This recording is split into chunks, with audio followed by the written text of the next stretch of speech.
Tribuners, Pemkot Ambon sengaja bangun lapak di atas trotoar Pantai Mardika Ambon untuk pedagang pakaian.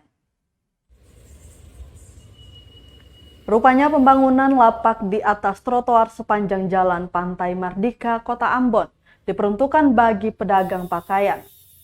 Kepala Dinas Perindustrian dan Perdagangan Kota Ambon, Sirjon Slarmanat menjelaskan, pemindahan penjual pakaian lagi lantaran dirasa tidak efektif saat digabungkan dengan pedagang sayur-sayuran. Serta masih ada pedagang sayur-sayuran yang terdampak revitalisasi namun belum mendapat relokasi. Selain itu, dia berharap pembangunan kios baru di sepanjang trotoar itu membantu mengurangi kemacetan di Pasar Mardika Ambon. Diketahui Pemkot Ambon kembali membangun kios di sepanjang trotoar jalan Pantai Mardika Ambon. Pejalan kaki hingga sopir angkot mengeluhkan pembangunan puluhan kios itu.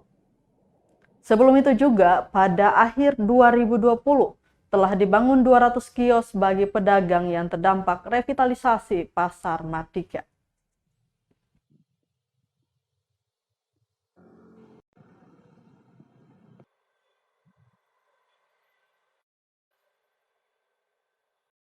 Lokasi Pasar Mardika dengan kondisi lahan yang terbatas itu tidak bisa menampung seluruh pedagang untuk bisa beraktivitas.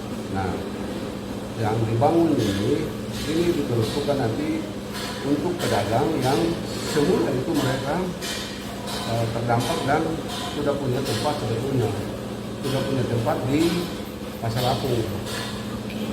Apung. Tetapi mereka ini adalah pedagang penjual pakaian, penjual pakaian yang kemudian itu tidak bisa berjualan dengan pedagang-pedagang sayur-sayur basah atau sayur-sayur dan yang lain-lain ya. Terima kasih sudah nonton. Jangan lupa like, subscribe, dan share ya.